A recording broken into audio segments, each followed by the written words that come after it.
ایک جگہ سے واپس آ رہے تھے, دیوار کے سائے میں بٹھا تھا, اللہ کے رسول آپ اب بھی بیٹھو, ہم بڑے لوگوں کو لے کے آتے لکھا پڑھائی کر لیں گے. ہم بلال کیا کرے, جس دیوار کے سائے میں بٹھائے تھے اوپر سے اتنا بڑا گنڈو لے کے بیٹھے تھے 4-5 لوگ, یہاں بٹھا کے آنا ڈھڑکا دینا, جیسا پتھر کے نیچے دب سے ختم ہو جانا. ایسے خطرناک لوگ تھے.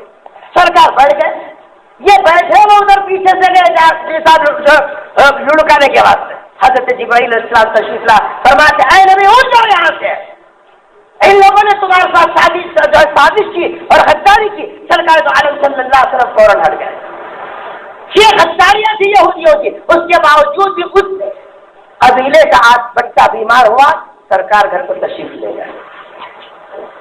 سچا بھائی بیمار ہے جاتے, سچی بہن تڑپری جاتے نہیں. انہیں آئی ہے, انہیں آیا میرے خود کو دیکھ لیا نہیں, میں کیسے جاتا ہوں؟ انہیں آیا تو میں جاتا ہوں. ارے تیرا خونی رشتہ ہوں گا, خونی رشتہ کہاں کا زمانہ بولتا کیا ہے, یہ کچھ بھی نہیں ہے. سرکار کے غلام نعرے لگاؤ, بولو ایسے نعرے لگائیں گے.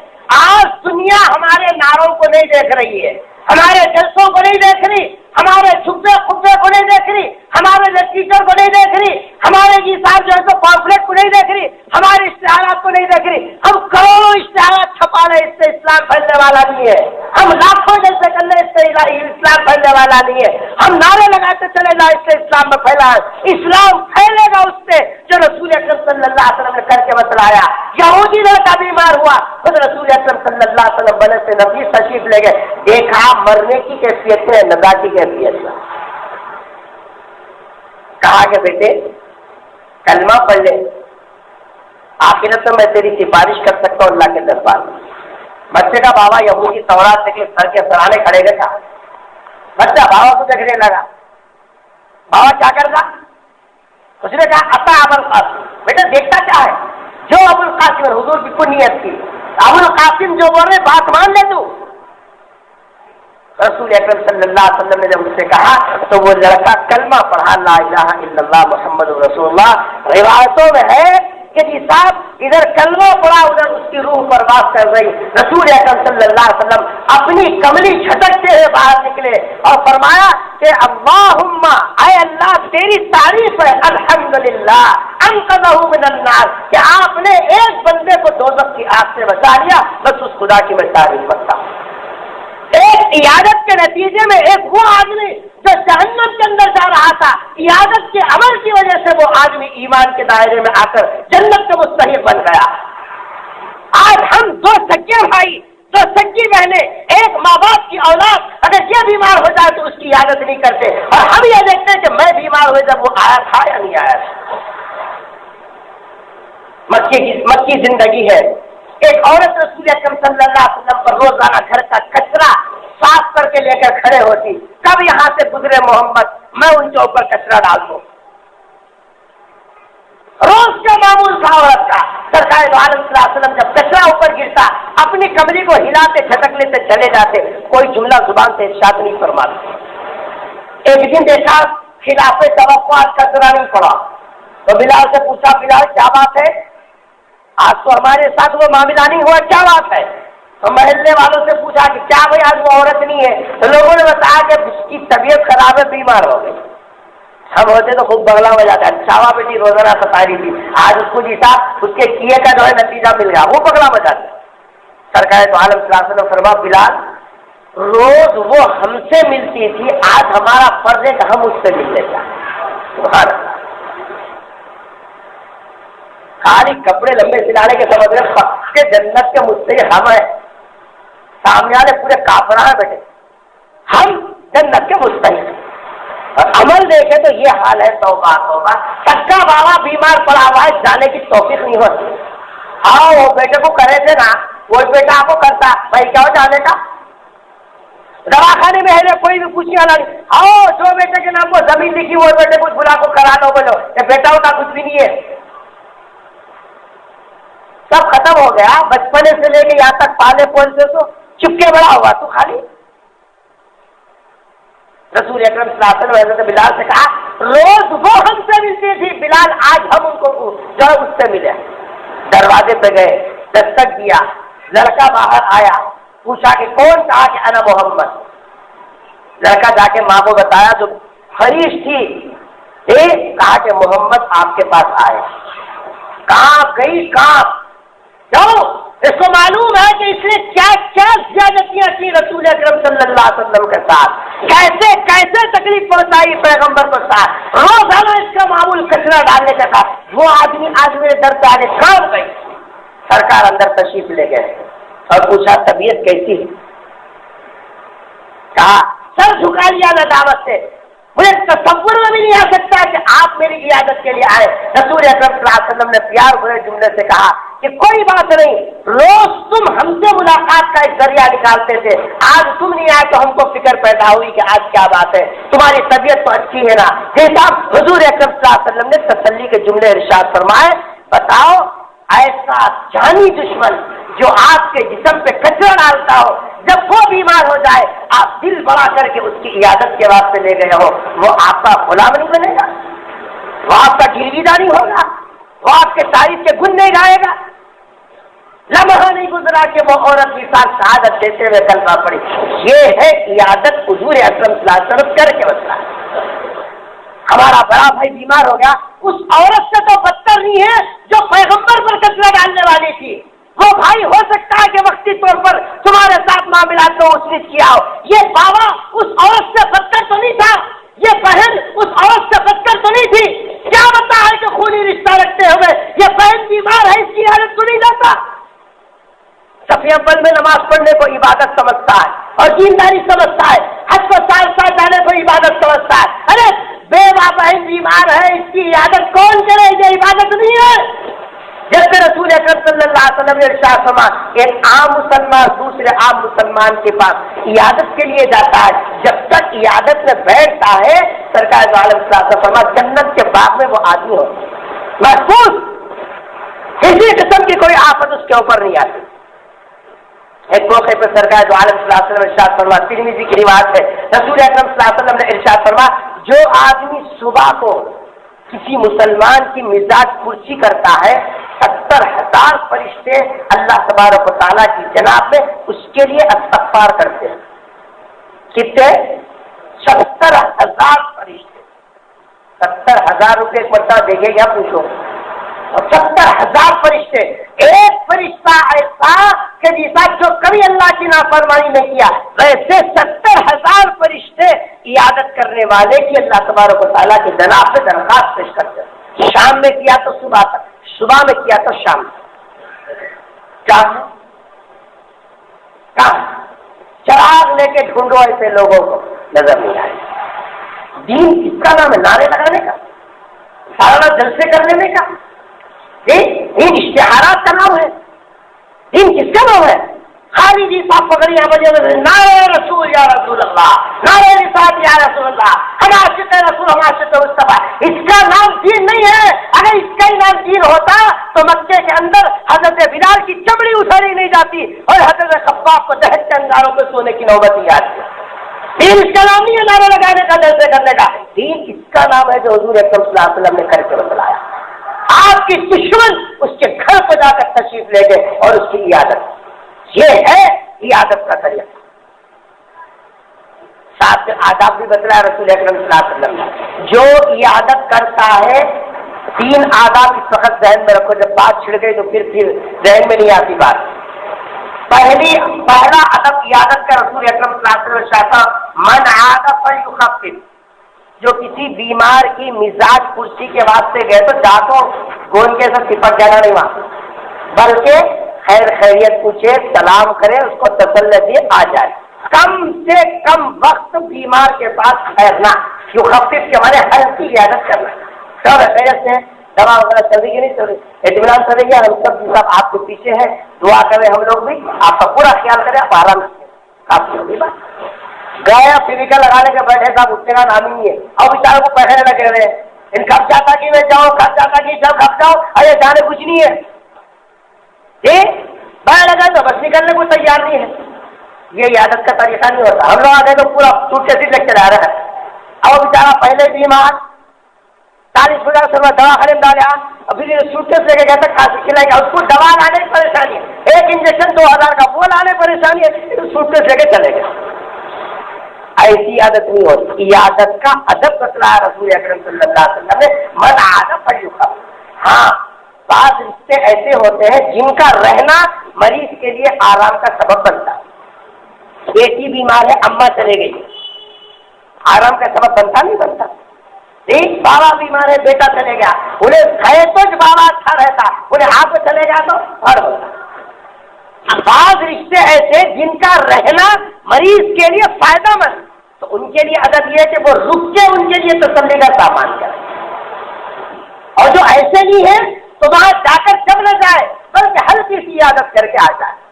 پہلا ادب تو یہ ذہن میں رہے گا۔ دوسرا ادب رسول اکرم صلی اللہ علیہ وسلم نے ارشاد فرمایا، جب کسی مریض کے پاس جاؤ تو 7 مرتبہ یہ دعا پڑھو، اسأل اللہ العظیم رب العرش العظیم ان یشفیک۔ یہ دعا 7 مرتبہ پڑھنا، مریض کے پاس کھڑے ہو کے 7 مرتبہ یہ دعا پڑھنا۔ فرمایا کہ یہ دعا ایسی ہے اگر اس کے مقدر میں اس وقت موت نہیں ہے، کیسی بھی بیماری کیوں نہ ہو، آدمی کو اللہ تبارک و تعالیٰ شفا دے دے، صرف موت کو چھوڑ دے، کیونکہ موت کا وقت ہے وہ ٹلنے والا نہیں۔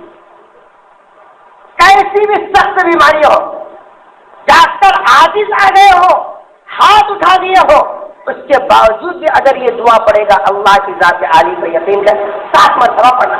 ہم جا کے کب وہ دواخانے بتا رہے انہیں حجا میں بتا، وہاں ہمارے لوگوں کا چلو کل مر گیا، آج مر گیا، اس کا بلڈ گروپ ایسا ہو گیا، وہ جو بتا رہا اور ذرا ہے بس دلا بات دماغ۔ یہ عادت کا طریقہ نہیں ہوتا۔ سرکار نے ارشاد فرمایا آپ جاؤ تو اس کو دعا پڑھو، حق ہے یہ عادت کرنے والے کے اوپر، 7 مرتبہ دعا پڑھے، اسأل اللہ العظیم رب العرش العظیم ان یشفیک۔ اور تیسرا یہ ہے کہ حضور اکرم صلی اللہ علیہ وسلم نے ارشاد فرمایا جب عیادت کرے تو کم از کم تسلی کے جملے بولا، جاگو کھڑے ہوئے گوتم بدھ کھڑے ہو جاتا، ہاں برا نہ ہوں برا آیا کہ برے آگے کھڑے ہوا دیکھ لیا آ گیا، نہیں، تسلی دینا۔ تسلی دینے کا طریقہ کیا ہے؟ پیشانی پہ ہاتھ رکھے، پیشانی پہ ہاتھ رکھ کے حضور نے کہا لا بأس طہور انشاءاللہ۔ عربی میں بولیں گے تو یہ جملہ بولیے، عربی نہیں آتی، آتی لکھاتے آتی نہیں آتی، عربی نہیں آتی تو کم از کم اردو گھبرانے کوئی بات نہیں، انشاءاللہ یہ بیماری آپ کے لیے مزید صحت کا ذریعہ بنے گی۔ ایسا اردو میں بولیے، جو زبان آتی ہے وہ زبان سے بولیے، اس سے کیا ہوتا مریض کی آدھی بیماری ختم ہو جاتی۔ اگر وہ بہت پسند ہے دعائیں بہت اچھے ہیں کہتے ڈاکٹر بڑا اچھا ہے صاحب تو افاقہ ہوگا، ویسے کوئی پریشانی کی بات نہیں ہے، آدھا جسم جو ہے اس کا مسئلہ حل ہو جائے گا۔ یہ 3 ادب موٹے موٹے ورنہ وقت نہیں ہے میں تفصیل سے بتاتا کیا کیا۔ ایک تو عیادت کرے تو کم وقت میں کرے، دوسرے 7 مرتبہ دعا پڑھے، اور تیسرے اس کے لیے تسلی کے جملے بولے۔ اگر کوئی عیادت کرنے جا رہا ہے پہلے جاتے ہی نہیں، پہلے تو جاتے ہی گئے تو یہ 3 میں سے ایک بھی سنت نہیں، اس کے بجائے میوے موزہ سیپا ڈوروٹیاں سوپ کھان دے، رکھو کھان دے، ٹی بی کا مریض دے کیا تو پورا اٹھا۔ یہ فرض ہے، دعا پڑھنا سنت ہے وہ چھٹی، تسلی کے جملے بولنا وہ چھٹی، کم وقت میں بیٹھنا وہ چھٹی۔ اب یہ پورے اٹھانے کے لے جا کے اب وہ تو وہ جی صاحب اب تو غیروں پہ دیکھ کے پورا نہیں جا رہے، وہ کرسچن والے کیا کریں حیدرآباد میں فٹ پاتھوں کو بکے رہتے پرنی میں سے، کرسچنوں کا طریقہ ہے، ہمارا طریقہ پورا لکجا کو رکھنے کا نہیں ہے، ہمارا طریقہ دعا دینے کا۔ یہ فرق ہے یہاں مسلمان غیر مسلم کی زندگی میں فرق ہونا، ہمارے پاس کہاں ہے؟ تو میں آپ کو بتا رہا تھا کہ حقوق العباد یہ دوسرا حصہ ہے، اور قرآن کی آیت کا دوسرا ترجمہ ہے اے ایمان والے اسلام میں پورے اسلام میں آدھے اسلام میں نہیں، ایک ٹانگ ادھر ایک ٹانگ ادھر، کشتی میں بیٹھا ایک کشتی میں پیر رکھا دوسری کشتی میں دوسرا پیر رکھا، گھر کو جاتا نہیں۔ ایسے ہی عبادات کے اندر تو اللہ کی مانتا ہوں، نماز پڑھو بولے میں پڑھتا ہوں، روزہ رکھو بولے میں رکھتا ہوں، زکات دو بولے کرتا ہوں، حج کرو بولے کرتا ہوں، مگر بابا کو پوچھا میرے سے نہیں ہوتا، بیوی کو سکھ دینا میرے سے نہیں ہوتا، بیمار ہو جائے نہیں پوچھتا۔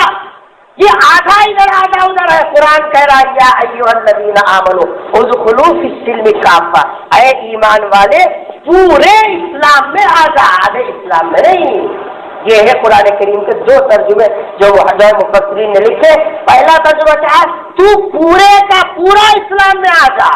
تیری آنکھ اسلام مسلمان ہو، تیری زبان مسلمان ہو، تیرے ہاتھ مسلمان ہو، تیری سوچ مسلمان ہو، تیرا دل مسلمان ہو، تیرے قدم مسلمان ہو. اور دوسرا ترجمہ یہ بتا رہا ہے کہ تو صرف ایک شعبے کو لے کر مسلمان مت سمجھ، بلکہ دین کے دیگر جو شعبے ہیں ان شعبوں کے اندر بھی اسلامی رہنمائی کو فالو کر. اگر یہ ہوگا قرآن کریم کے حکم کو ہم پورا کرنے والے ہوں گے، اور جو اللہ کی بات مان کے آخرت میں آئے گا اللہ اس کے لیے جنت کا وعدہ کرتے ہیں. دعا فرمائیے اللہ تبارک و تعالیٰ مجھے اور آپ کو اور تمام مسلمانوں کو قرآن کریم کی آیتوں کو سمجھنے، اس پر حساب عمل کرنے اور اس کو لوگوں تک پھیلانے کی توفیق نصیب فرمائے. رسول اکرم صلی اللہ علیہ وسلم کے طریقۂ زندگی کو اپنانے کی توفیق نصیب فرمائے. بیماروں، مجبوروں، بے کسوں، بیواؤں، یتیموں اور مجبوروں اور لاچاروں کی خدمت کرنے کے اللہ تبارک و تعالیٰ ہم سب کو توفیق نصیب فرمائے اور عبادات کی توفیق نصیب فرمائے، عبادتوں کے اندر سنت کی توفیق نصیب فرمائے، اخلاص کی دولت سے مالا مال کرے. جو ٹوٹے پھوٹے عبادتیں ہم سے ہو رہے ہیں اے مولا تو اپنے فضل سے اس کو قبول کر لے اور اس کو ذریعہ بنا کر رسول اکرم صلی اللہ علیہ وسلم کی اطاعت اور اتباع پر ہم سب کو لگا دے اور جنت کے اندر حساب اعلیٰ درجہ ہم کو نصیب فرمائے. سرکار دو عالم صلی اللہ علیہ وسلم کی شفاعت اور سفارش سے ہم سب کو ہمکنار کرے اور جامع کوثر رسول اکرم صلی اللہ علیہ وسلم سے حساب ہم کو دلوا دے. اے اللہ حشر کی رسوائیوں سے ہماری حفاظت فرما دے. اے اللہ ہماری نسلوں کی ایمان کی حفاظت کے فیصلے فرما دے. ہر قسم کی آفتوں سے، برائیوں سے اور مصیبتوں سے اور ناگہانی آفات سے اور ناگہانی حادثات سے ہماری اور تمام مسلمانوں کی حفاظت فرمائے. رب اغفر وارحم وانت خیر الراحمین. وآخر دعوانا الحمد للہ رب العالمین.